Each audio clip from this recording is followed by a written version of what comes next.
Hello students, आज हमें करनी है गणित की कार्यपत्रक संख्या 23 यानी वर्कशीट नंबर 23 और आज डेट है 15 दिसंबर 2020। आज की हमारी वर्कशीट का टॉपिक है वर्ग संख्याओं में पैटर्न का निरीक्षण। यानी आज हम सीखेंगे वर्ग संख्याओं के पैटर्न के बारे में।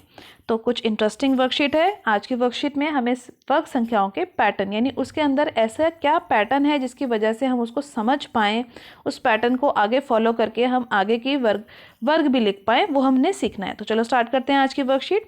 तो देखो क्या है आज की वर्कशीट में। प्रसाद जी एक सरकारी स्कूल में 8वीं कक्षा के गणित के अध्यापक हैं। उन्होंने एक गणितीय पार्क बनाया और एक दिन कक्षा 8वीं के सभी छात्रों को इस गणितीय पार्क में लेकर गए। इस पार्क में भ्रमण के दौरान एक बच्चा राम ध्यान से एक बोर्ड पर देखता है, यानी एक बच्चे राम का ध्यान एक बोर्ड पे गया जिस पर संख्या का पिरामिड बना हुआ था, जो कि इस प्रकार से था। अब दो बच्चे थे, एक था राम और एक श्याम। दोनों ने उस संख्या पिरामिड का निरीक्षण बहुत आराम से किया, बहुत अच्छे से किया और अलग अलग तरीके से किया। क्या आप भी किसी नए तरीके से इस पिरामिड का निरीक्षण कर सकते हैं? अपने दोस्त या गणित के शिक्षक के साथ चर्चा कर सकते हैं, तो कीजिए। आपसे बोला जा रहा है कि अगर आप भी इस नंबर के पैटर्न को, इस नंबर के पिरामिड को देखते तो क्या आप इसमें छुपे पैटर्न को समझ सकते थे? क्या आप बता सकते थे कि इसका अगला नंबर क्या होगा?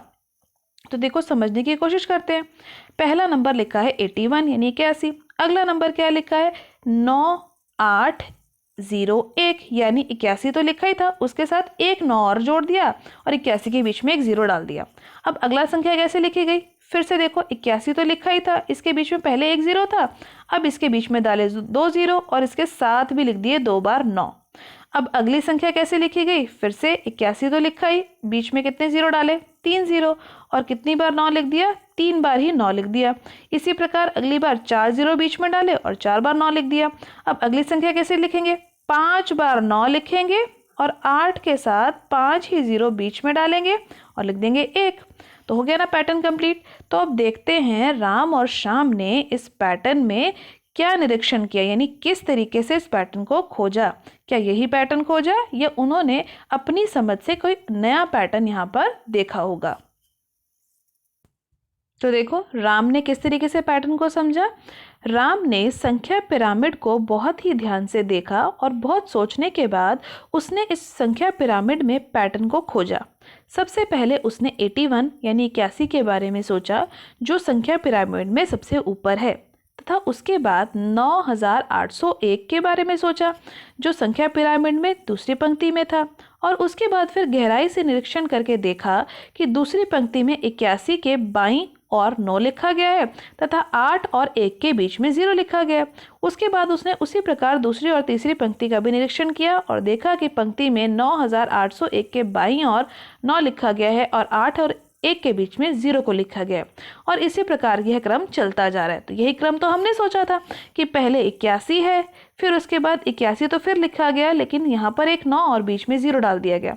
फिर से 81 दोबारा लिखा गया, बीच में 2 0 डाले और इस साइड में 2 9 भी लिख दिए गए। तो जिस तरीके से राम ने सोचा, हमने भी वही पैटर्न सोचा था। अब देखते हैं श्याम ने क्या सोचा था। श्याम ने सोचा कि 9 का वर्ग क्या होता है? 81। 99 का वर्ग होता है 9801। इसी प्रकार अगर 999 का वर्ग किया जाए तो ये संख्या मुझे प्राप्त होगी। अब इसने वर्ग निकाल के तरीका देखा। तो वर्ग निकालने का तरीका आपको याद है ना, आपने पहले की वर्कशीट्स में सीखा था। तो इसने देखा कि जब मैं एक एक 9 बढ़ा देता हूँ और उनका वर्ग निकालता हूँ तो मुझे ये पैटर्न मिलेगा। तो दोनों ने तो बहुत अलग अलग तरीके से सोचा। अब आज की वर्कशीट में आपको यहाँ बताना है कि आपने निरीक्षण कैसे किया, यानी जब आपने इस पैटर्न को पहली बार देखा तो आपने किस प्रकार सोचा कि ये जो संख्याओं का पैटर्न है ये कैसे लिखा गया है। क्या आपने राम के तरीके से सोचा था, श्याम के तरीके से सोचा, या फिर आपके दिमाग में कोई और ही पैटर्न आया, आपके दिमाग में कोई और ही तरीका आया था इस पैटर्न को समझने का? उस पैटर्न को आप यहाँ पर अपने आप ज़रूर लिखेंगे। क्या आपने राम का तरीका सोचा, श्याम का तरीका सोचा, या फिर अपना ही कोई पैटर्न सोचा? अगर आपने अपना कोई पैटर्न सोचा था इसको कंप्लीट करने का तो आप उसको एक्सप्लेन करके, मतलब पूरे तरीके से यहाँ पर लिख कर बताएंगे। इसके बाद हम देखते हैं आज की वर्कशीट में हमें आगे के क्या पैटर्न्स दिए गए हैं। नेक्स्ट देखिए बेटा, आगे की वर्कशीट में हमें कुछ संख्याओं के पैटर्न को कंप्लीट करना है और समझना भी है। तो पहला पैटर्न देखते हैं क्या है। 1 फिर लिखा है 2 बार 1 उसका वर्ग लिखा है, फिर 3 बार 1 लिखा उसका वर्ग लिखा है, फिर 4 बार 1 लिखा उसका वर्ग, फिर 5 बार। अब इस पैटर्न को समझने के लिए देखिए 1 का वर्ग तो 1 ही होता है और 11 का वर्ग आप सभी को याद है 121 होता है। लेकिन इस 121 को किस प्रकार लिखा गया है, देखो 1 और 1 2 बार था ना, तो 1 की को 2 बार लिखने का मतलब इसकी गिनती 2 तक लिखी, 1 2 और फिर से 1 पर वापस आ गए। अब इसी तरीके से देखो जब 3 बार 1 लिखा और इसका वर्ग मुझे निकालना है, तो 1 कितनी बार लिखा था, 1 2 3, तो 3 तक की गिनती मैंने यहाँ लिखी 1 2 3। अब 1 पर ही वापस आ जाओ तो कैसे आओगे, 3 तो लिखा हुआ है तो उल्टी गिनती चल लो, 3 2 1। अब अगर मेरे को 4 बार 1 लिखा और उसका वर्ग निकालना हो तो मैं कैसे निकालूंगी, 4 तक की गिनती लिखूंगी 1 2 3 4। अब 4 से मुझे फिर से 1 पर वापस आना हो तो कैसे आऊंगी, 3 2 1। अब इसी तरीके से अगर 1 5 बार लिखा हो 1 2 3 4 5 और मुझे निकालना हो इसका वर्ग, तो 5 बार 1 लिखा था ना, तो क्या करूंगी 5 तक की गिनती लिखूंगी 1 2 3 4 5। अब मुझे फिर से 1 पर वापस आना हो तो क्या लिखूंगी 4 3 2 1। तो देखो यही पैटर्न यहाँ पे हो रहा है फॉलो। तो इसी तरीके का पैटर्न हमने यहाँ पे सोचा। अब आपको यहाँ बताना है, ये तो पैटर्न मैंने आपको बता दिया, आपको यहाँ बताना है कि जब आपने इस पैटर्न को देखा था तो आपके दिमाग में क्या निरीक्षण आया, यानी आपने क्या ऑब्जर्व किया, आपने क्या सोचा कि ये पैटर्न कैसे कंप्लीट हो रहा है, उसको समझकर आपको यहाँ पर खुद लिखकर बताना है। ठीक है बेटा, अब अगला देखते हैं क्या पैटर्न हमें दिया गया है, उसे हमें कैसे कंप्लीट करना है। तो देखो अगला पैटर्न क्या है, अगला पैटर्न है 11 का वर्ग, यानी 11 का जब हम स्क्वायर करते हैं तो 121 मिलता है, 101 का वर्ग करते हैं तो मिलता है 10201। अब ये कैसे मिला, देखो 101 का वर्ग करा तो यहाँ पर 1 और 1 तो लिखा ही था, तो उसका वर्ग होता है 121, तो इसने यहाँ पर भी और यहाँ पर भी 1 0 फिट कर दिया। अब अगली संख्या है 1001 का वर्ग, तो अब देखो क्या करा, 1 लिखा 2 लिखा 1 लिखा और 2 जीरोस क्योंकि यहाँ थे ना शुरुआत में, तो 1 और 2 के बीच में 2 0 डाल दिए और आगे वाले 2 और 1 के बीच में भी 2 0 डाल दिए। अब अगर मुझे 10,01 का वर्ग लिखना हो तो क्या करूँगी 121 तो लिखूँगी, बीच में कितने जीरो हैं, ये 3, तो 3 0 डाल दो यहाँ पर और 3 0 डाल दो पीछे की तरफ, तो यानी यहाँ पर जो हमारा फिलिंग द ब्लैंक्स है यहाँ क्या हो जाएगा, 3 0 यहाँ डल जाएंगे और 3 0 यहाँ डल जाएंगे। अब अगले वाले में देखो 1 और 0 कितने हैं, 1 2 3 4, तो यहाँ पर 2 तो पहले से लिखा हुआ है, तो शुरुआत का और आखिरी का 1 नहीं है वो डाल दो, और कितने जीरोस थे 1 2 3 4, तो यही 4 जीरोस आ जाएंगे ना यहाँ पे, 1 2 3 4, 2 से पहले और 2 के बाद भी आ जाएंगे यही 4 0, तो हो गया ना पैटर्न पूरा। अब आपने ध्यान रखना है कि इनको गुणा करके नहीं हल करना, इसमें आपको पैटर्न ढूंढकर इन संख्याओं को हल करना है। अब अगला जो पैटर्न है वो हमें खुद ढूंढना है, वो हमें दिया नहीं गया है, तो हमें क्या करना है, निम्नलिखित पैटर्न को पूरा करना है और फिर उसके बाद 3 चरण और लिखने हैं, यानी 3 स्टेप्स और लिखकर हमें बताने हैं। तो सबसे पहले देखो 7 का वर्ग क्या होता है, पैटर्न को कंप्लीट करने के लिए बेटा आपको 2 संख्याओं के वर्गों को तो लिखना ही पड़ेगा, तो 7 का वर्ग होता है 49। अब आगे 67 का वर्ग देखते हैं क्या होता है, 67 का वर्ग होता है हमारा 4489, यानी 2 बार 4 लिखा फिर 1 8 और फिर 9। अब अगर मुझे लिखना हो 2 बार 6 लिखा है और 7 लिखा है 667, इसका वर्ग मुझे निकालना हो तो मुझे क्या करना पड़ेगा, देखो पहले 1 बार 6 लिखा था तो 4 कितनी बार आया था, 2 बार। अब अगर 2 बार 4 लिखा तो 4 कितनी बार आएगा, 1 एक्स्ट्रा बार आएगा यानी 3 बार आएगा। 8 1 बार था तो अब की बार 8 कितनी बार हो जाएगा, 2 बार और 1 9 आ जाएगा, हो गया पैटर्न कंप्लीट। अगले पैटर्न में देखो 1 2 3 3 6 थे ना, तो 4 कितनी बार लिखूंगी, 4 बार, 1 2 3 4। 8 2 बार पहले लिखा था तो 8 कितनी बार आएगा आपकी बार, 3 बार और 1 आ गया 9। अब मुझे इसके बाद 3 चरण और लिखने हैं, मतलब इसके बाद 3 स्टेप्स को मुझे और लिखना है। ठीक है, तो पहला स्टेप लिखते हैं। पहले स्टेप लिखने का मतलब अब मुझे 6 कितनी बार लिखना था, पहले 3 बार लिखा था, अब कितनी बार लिखूंगी, 4 बार, 1 2 3 4 फिर 7 लिखूंगी और इसका वर्ग मुझे निकाल के बताना है। तो 6 कितनी बार लिखा था, 1 2 3 4, तो मैं 4 कितनी बार लिखूंगी यहाँ पे, 1 2 3 4 5, एक एक्स्ट्रा बार लिखूंगी। 8 कितनी बार पहले लिख चुकी हूँ, 3 बार, तो अब की बार 8 कितनी बार आ जाएगा, 4 बार और 1 9, हो गया ना पैटर्न कंप्लीट। फिर से अब एक और लिखना है, तो चलो एक और लिख लेते हैं। 3 लिखने हैं बेटा हमें ऐसे कुल, तो 2 और लिखने हैं एक्चुअली हमें। तो देखो कितने हैं, 1 2 3 4 बार मैंने 6 लिखा था ना पहले, तो अब की बार कितनी बार आ जाएगा, 1 2 3 4 5, 5 बार आ जाएगा और इसका वर्ग निकालेंगे। अगर 5 बार 6 लिखा है तो 4 कितनी बार लिखूंगी, 6 बार, तो 1 2 3 4 5 6 और 8 कितनी बार लिखा था पहले? 4 बार, तो वो 5 बार आ जाएगा। 1 2 3 4 5 और 9। अब एक जो चरण है यानी एक जो स्टेप और मुझे लिखना था वो आप यहाँ पर खुद लिखेंगे कि अगला नंबर का पैटर्न क्या होगा, और कमेंट सेक्शन में मुझे ज़रूर बताएंगे कि आपका आंसर क्या आ रहा है। ठीक है, अब अगली संख्या देखते हैं। अगला पैटर्न, 4 का वर्ग कितना होता है? 16। अब इसी तरीके से 34 का वर्ग अगर आपको निकालने को बोला जाए तो वह कितना होगा?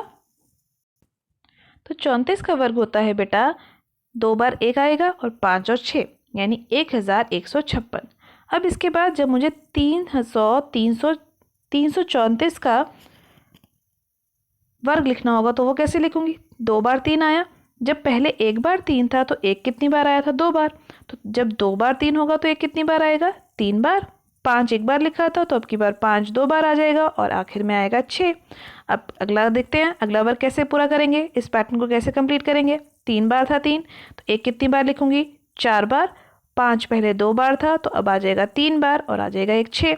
अब मुझे इस पैटर्न के 3 चरण और लिखने हैं, यानी 3 संख्याओं का जो वर्ग है मुझे वो और निकाल के दिखाना है। तो चलो स्टार्ट करो। 3 बार था 3, तो अब की बार कितनी बार लिखती हूँ? 4 बार मैं 3 लिखती हूँ, फिर लिखूंगी 4 और उसका वर्ग मुझे निकालना है। तो 3 अगर मैंने 4 बार लिखा तो 1 कितनी बार लिखूंगी? 5 बार। 1 2 3 4 5। और 5 अगर मैंने पहले 3 बार लिखा था तो अब वो आ जाएंगे 4 बार और आ जाएगा 6। अब अगली संख्या 3 कितनी बार लिखूँ? 5 बार लिखूंगी, फिर लिखूंगी 4 और फिर उसका वर्ग निकालना है। अगर मैंने 3 लिखा था यहाँ पर 4 बार तो 1 कितनी बार लिखूंगी? 5 बार। और अगर 5 बार लिखा था तो 6 बार हो जाएगा। तो देखो यहाँ पे मैंने 5 बार लिखा था ना, तो ये हो जाएगा 6 बार। और 5 कितनी बार पहले लिख चुकी हूँ? 4 बार, तो वो आएगा 5 बार। तो 1 2 3 4 5 और आगे आखिर में 6। अब लास्ट का जो एक नंबर मेरे को और लिखना है, यानी एक चरण और लिखना है इस पैटर्न को कंप्लीट करने के लिए, वो आप खुद प्रैक्टिस करेंगे और कमेंट सेक्शन में मुझे उसका आंसर ज़रूर बताएंगे। इसके बाद देखते हैं नेक्स्ट क्वेश्चन, जहाँ पर अगेन हमें एक पैटर्न को पूरा करना है। तो क्या है पैटर्न? देखो, 11 का वर्ग 121, फिर है 101 का वर्ग, और लिखा तो 121 ही था लेकिन इसके बीच में यहाँ पे एक एक ज़ीरो डाल दिया क्योंकि इसके बीच में था एक ज़ीरो। अब इसके बाद देखो 10101 इसका वर्ग लिखा। अब 111 का अगर वर्ग लिखा जाए तो वो हमने पढ़ा था ना कैसे लिखते हैं, 1 2 3। अगर 3 बार 1 लिखा तो 1 2 3 और 2 और 1 पर वापस आ गए थे। तो इसी तरीके से यहाँ हुआ 1 2 3, 3 के बाद 2 और 1।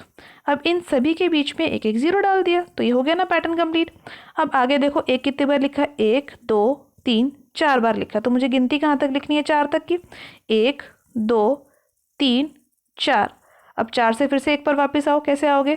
3 2 1 करके, और इन सब के बीच में डाल दो एक एक ज़ीरो, तो हमारा पैटर्न हो जाएगा कंप्लीट। अब अगला देखो, यहाँ पर संख्या कहाँ तक लिखी गई है? 1 2 3 4 5, और 5 के बाद देखो फिर वापस आ रहा है ना 4 3 2 1। तो यानी यहाँ पर जब हम 1 लिखेंगे तो वो कितनी बार लिखेंगे? 1 2 3 4 5 बार लिखेंगे, क्योंकि 5 तक यहाँ पे गिनती लिखी गई थी, और इनके बीच में सबके बीच में एक एक ज़ीरो डाल देंगे तो हमारा पैटर्न हो जाएगा कंप्लीट। तो आज की वर्कशीट में आपने देखा कि कैसे वर्ग संख्याओं में पैटर्न बनता है, उस पैटर्न को कैसे ऑब्जर्व करते हैं और उसको कैसे पूरा करते हैं। तो आज की वर्कशीट के सभी क्वेश्चंस को कंप्लीट कीजिए। यहाँ पर जो 2 पार्ट्स मैंने आपके लिए छोड़े हैं, एक ये वाला पार्ट और साथ में एक ये वाला पार्ट, इसको कंप्लीट कीजिए। कमेंट सेक्शन मुझे इसका आंसर ज़रूर बताइएगा। आज की वर्कशीट के सभी क्वेश्चन की प्रैक्टिस कीजिए। एनसीईआरटी में इससे रिलेटेड जो भी और क्वेश्चन है उन सभी क्वेश्चन की प्रैक्टिस जरूर कीजिए। आज की वर्कशीट की वीडियो अच्छी लगी हो तो अपने फ्रेंड्स के साथ लाइक और शेयर करना मत भूलिएगा। मेरे चैनल पर पहली बार आए हैं तो चैनल को सब्सक्राइब कर लीजिए ताकि आपको अगले आने वाली वीडियोस की नोटिफिकेशन टाइम से मिल सके। Thank you for watching students.